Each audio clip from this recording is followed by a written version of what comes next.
Welcome to Life of Angst, known exaggerations and gross misconceptions. Visit our website at lifeofangst.com. Welcome to the show. My name is Sarah. Today we are going to talk about Richard Parks Bland. I wrote a blog post about Mr. Bland, and I'm going to go ahead and give you some of that information that I learned while doing some research to write the post. So I have lived in Laclede County my whole life. I've talked about this before. I am the 5th generation of my family to live in Laclede County. My kids are the 6th. I have cousins whose kids are the 8th generation to live in this county. I'm sure there's 9th and 10th at this point. But I've lived here my whole life, and outside the courthouse, the old courthouse, the new courthouse, is this giant statue of a guy with one arm on his hip and the other arm pointing into the air like he's giving a speech. And I never really understood who he was or what the whole statue thing was about. I've heard stories my whole life that like high schoolers, what they would do would be go out there and put a bra on him or hang a bra or underwear or something from his finger or put clothes on him.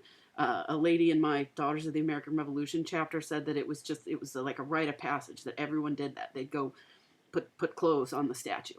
But it wasn't until recently that I decided to actually learn more about this guy and who he is and why do we have a statue of him outside of our courthouse right in downtown Lebanon. So Richard Parks Bland was a local lawyer, educator, and politician, best known for supporting silver as an addition to the gold standard in the United States. So he served in the House of Representatives from 1873 to 1895, and then again from 1897 until he died in 1899. In his day, he was a giant. Everyone knew him. He was well known throughout the whole country, and he was a strong contender for the Democratic presidential nomination in 1896. He was in Washington for more than 20 years, and he really got to know all the movers and shakers of his era. In his time on the Hill, he became friends with other well-known politicians, including William Jennings Bryan, which a lot of you have probably heard of. Though he was more than just a one-issue politician, he was pretty much known for his fierce support of bimetallism. He actually earned the nickname Silver Dick.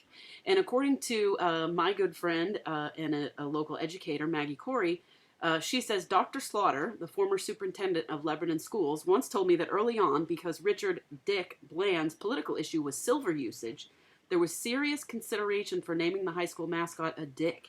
Lebanon would have been known as the home of the Silver Dicks. That was the plan.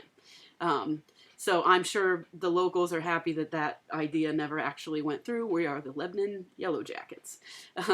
Bland was so well known and well liked that when he passed away, his friends on Capitol Hill decided to create a statue in his honor and donate it to the city of Lebanon.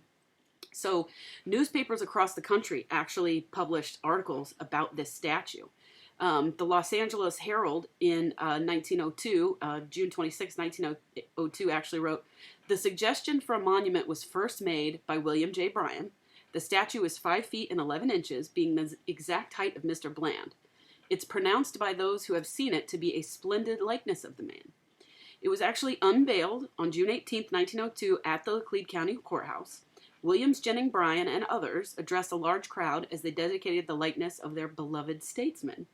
The pedestal of the statue is actually engraved on one side with part of one of his speeches, okay? It says, "I do speak for the great masses of the Missouri Valley when I say that he will not submit to the domination of any political party, however much we may love it, that lays the sacrificing hand upon silver and will demonetize it." So though he was well known back in his day, people, these days don't even really know who he is. He was a big guy back then, but I guess there wasn't a lot of staying power for bimetallism since the issue is long dead. But Harold Bell Wright, who was a famous author in the early 20th century, he lived in Lebanon for a time and was a pastor at a local church. But he published a book called The Calling of Dan Matthews in 1909. Even by then, the memory of this famous statesman had faded. So the statue is mentioned several times in Harold Bell Wright's book. And the town of Corinth, which is a fictional town in The Calling of Dan Matthews, is actually based on Lebanon. So I think Wright summed up the feelings of most locals today beautifully when over 100 years ago he wrote, quote, Sometimes, when the doctor looks at the monument, the cast iron image of his old friend and its cast iron attitude, forever delivering that speech on an issue as dead today as an edict of one of the pharaohs, he laughs, and sometimes, even as he laughs, he curses. So, Richard Parks Bland, I hope you've learned a little about him. We actually have, streets in town. We have, things named after Bland. So if you want to learn more, he's got a Wikipedia page. Check him out. Go take a picture with the statue. Enjoy the beautiful monument at the Laclede County Courthouse, but don't go putting clothes on it. All right. Thanks for listening.